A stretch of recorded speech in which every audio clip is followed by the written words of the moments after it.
Hey guys, welcome to another episode of the 75 TR6. To be honest, this car is ready and it left more than 3 weeks ago, but I'm still not done with the video series and that's a shame. So I'm gonna push a little bit harder now on these videos to finish them so this playlist can be completed, and then I'm gonna keep posting videos about the GT6 because I know that many of you are interested in the GT6 project, but I need to complete this one. Even though the project is complete, the playlist is not. So without further ado, let's get crack-a-lacking. What the heck? Or should I try welding nut on it first? Yeah, okay, I'll do that.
Ah!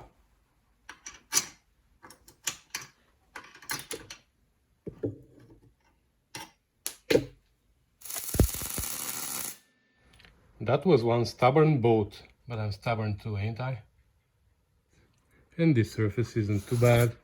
I'm gonna just clean it up a little bit with sandpaper and we're done. All snap bolts are now taken out. These ones, this one, and I think that's it. So tomorrow we can start painting.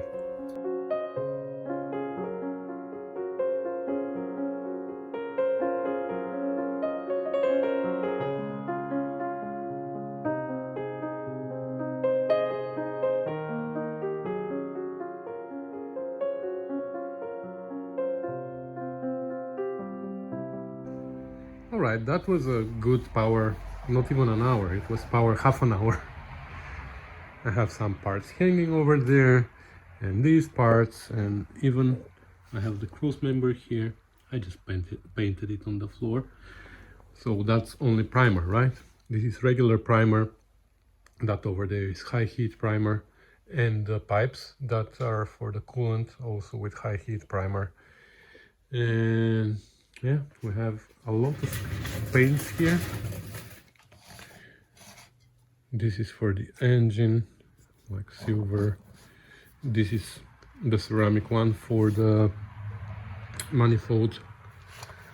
We bought low gloss black for the engine, and this is the high heat primer for the engine.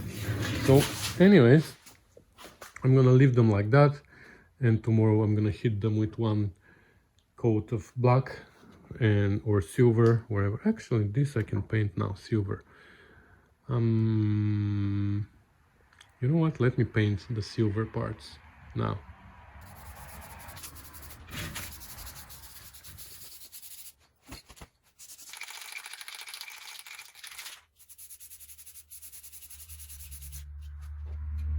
Yay, the block is back. Well, let's unload it and put it on the stand and see what they've done here.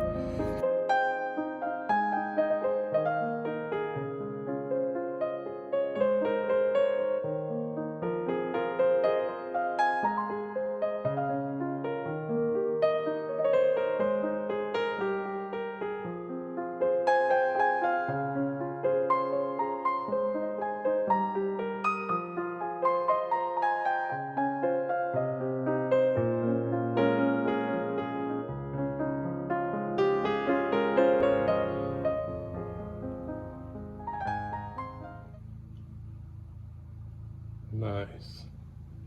So now Now I'm really tempted to pull out my precision measuring tools and measure the cylinders, but you know what, I'm not gonna do that yet.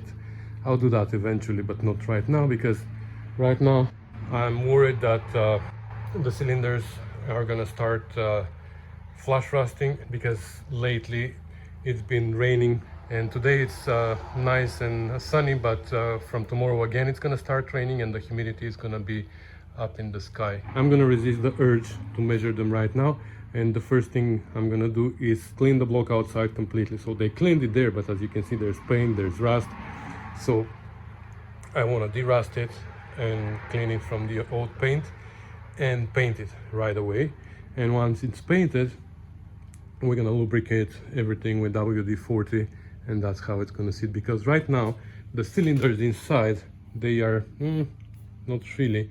There's a little bit of oil here and there from the machining, but not a lot. But here, the bores for the tappets, for example, they're totally dry.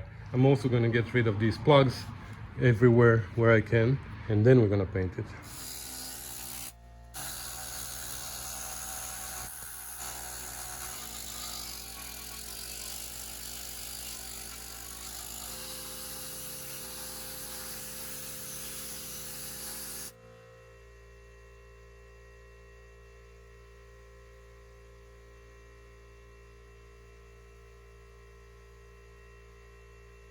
All right, so it's done.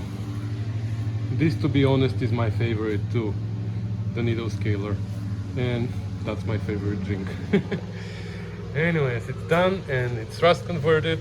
This side is already pretty clean. The rust converter is doing what it's supposed to do. Maybe we're gonna need some more, I don't know, we will see. But while we're waiting for that to happen, let's start doing the plugs. So I always forget which plugs had flanges behind and which didn't, because normally those plugs, you just hit them with something on one side and they literally spin around and then you're able to pull them out. But some of these, on this engine, on the TR6 specifically, they have flanges behind them, so you can't really push them back.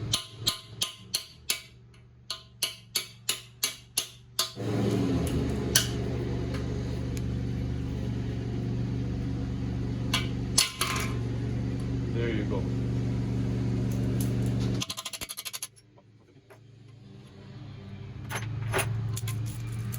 There you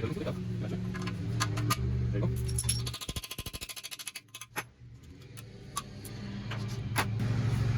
This is where I'm not really sure if there's a flange in the back or not.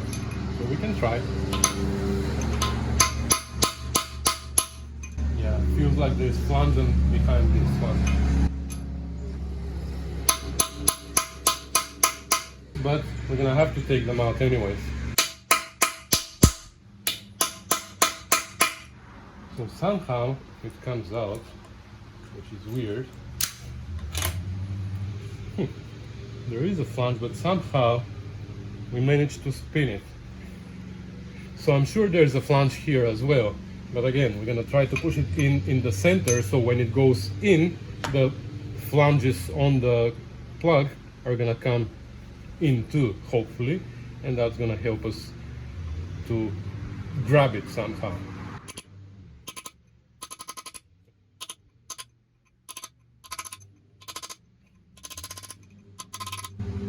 Except the flanges don't come in.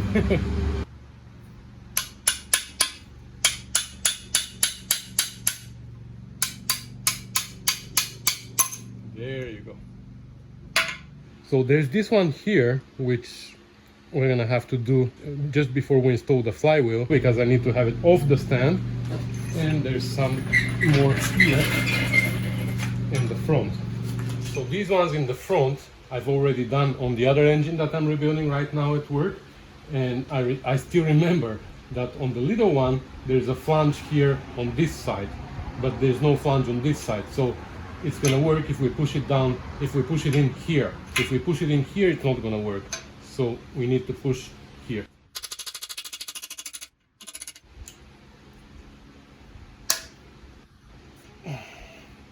Let me take out the other one too, and I'll show you what I mean here.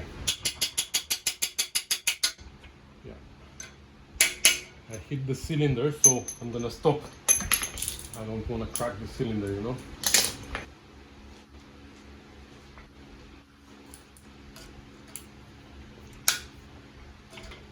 Ta-da! So this is what I mean with the little one.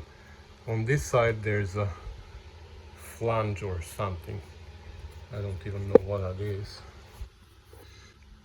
So you can only spin it this way. If you try to spin it the other way, it's not gonna spin. So that's it. All of them are out. Now we can actually clean it up and paint it.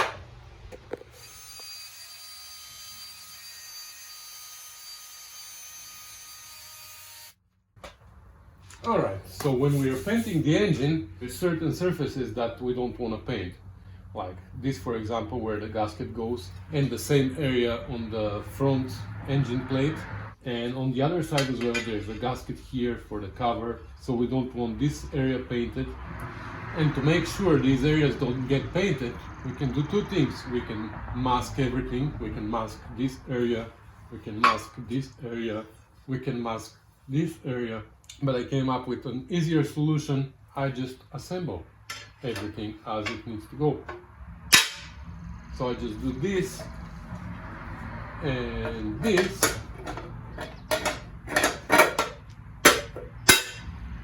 and then I paint it. And then everything that doesn't need to be painted doesn't get painted.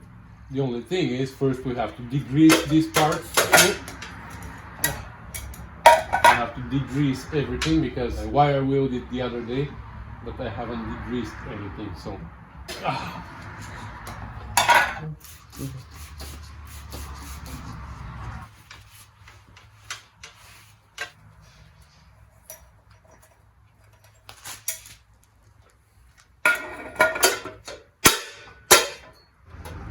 So the front end is ready. So that's how we're gonna paint everything. Now if I had the head, I would put it on too, and even the rocker cover, and then I would paint everything together. But the problem is when I went to pick up the block from the machine shop, I left the head with them so they can take care of that worn spring bed. So for this reason, we're gonna have to mask our surface here. We don't want to spray the cylinders. So our oil filter surface we need to mask. This we need to mask. We don't want to spray any paint inside the engine, right? So we're gonna remove these studs, we're gonna remove these studs, we're gonna mask here, here, and here, and here. Now on the other side we don't need to mask anything, and then we're gonna paint it.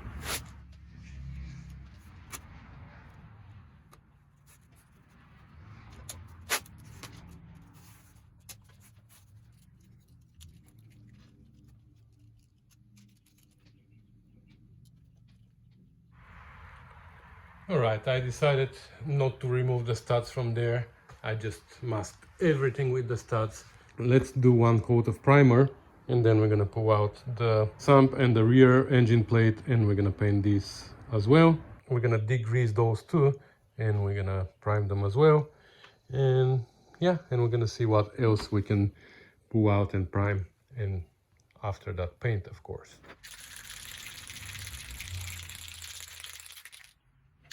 Okay, so this is the high temperature engine primer. Here goes nothing.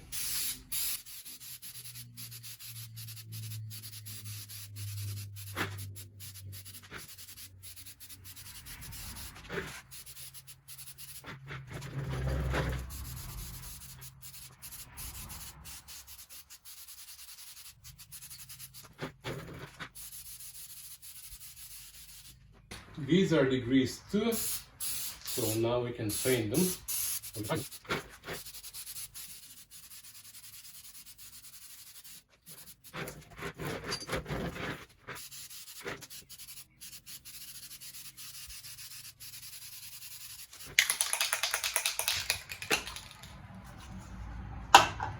Alright, so we have 2 coats of primer everywhere, and now we can run 1 coat of this engine enamel. It is low gloss black.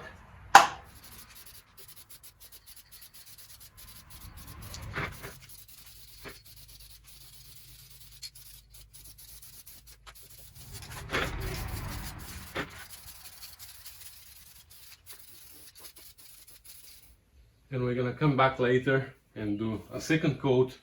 I just realized I wanted this cover silver, so I didn't need to spray the black, but that's okay because we're gonna spray silver over the black later. So it's the next day and everything is painted and dry. The engine block with all these little parts here, the oil pan, the front and the rear engine plate, those covers there I decided to paint silver.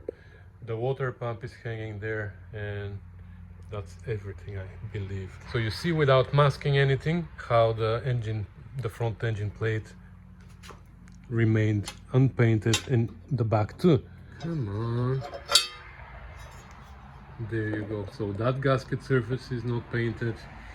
This gasket surface is not painted. This gasket surface is not painted. So anyways, everything now that is painted, I think I'm gonna put inside the car, and it's gonna stay there until we need it. And the engine block, I'm gonna spray WD-40 inside the cylinders and inside the crankcase and everywhere, so it doesn't get flush rusted. And that's it, and then we're gonna move on to something else. There you go.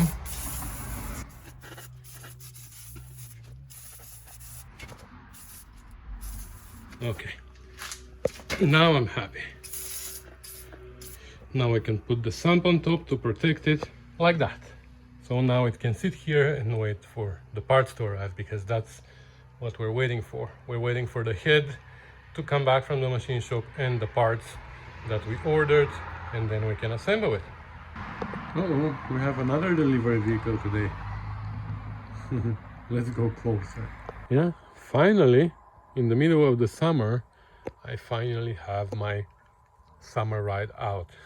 Because of my broken leg, I couldn't take her out earlier, but now I'm somewhat able to drive her. So that's my drive from now onward on non-rainy days. Anyways, let's see what we picked up today. Oh, we have a head. What's that over there? So they milled it down. 150 thou. Okay, that's good. So we need 150 thou spacer. All right, so this is the other side. Nice. They shaved 10 thou.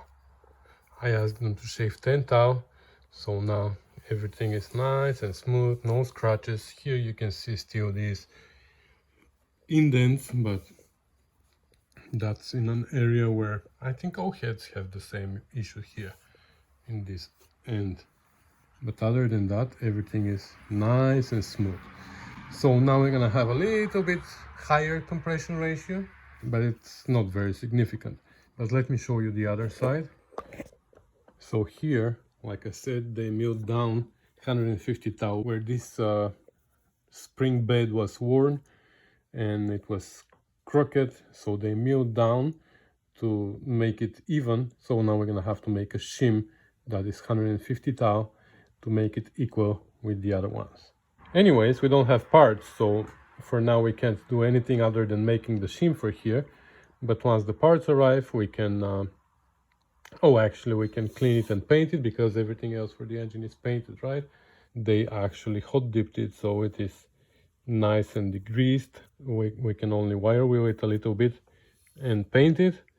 And once the parts arrive, we still have here we still have those to remove, the freeze plugs from here. But yeah, once the parts arrive, we can press in the valve guides, then lap the valves, the new valves that we should get, and continue from there. All right, so the head is all cleaned and masked. Actually, it turns out that it has some kind of paint that I can barely take out. So that's good, because that's a really nice solid base. In some areas it peeled, but wherever it didn't peel, it's like I can't even remove it with a wire wheel. I'm using that wire wheel over there. So I'm not gonna bother removing it just to put new paint there. I'm just gonna cover this one.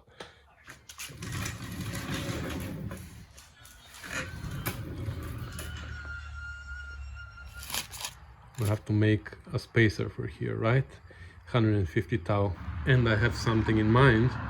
I have this washer which is 160 thou, and it's a little bit bigger than the diameter here, so we're gonna measure this and we're gonna machine this to fit perfectly here, and also we're gonna have to make the hole a little bit bigger for the valve guide.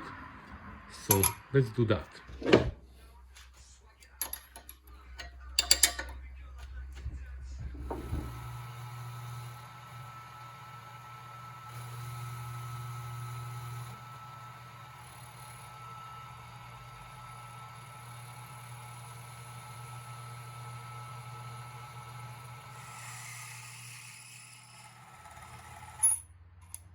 Okay, perfect.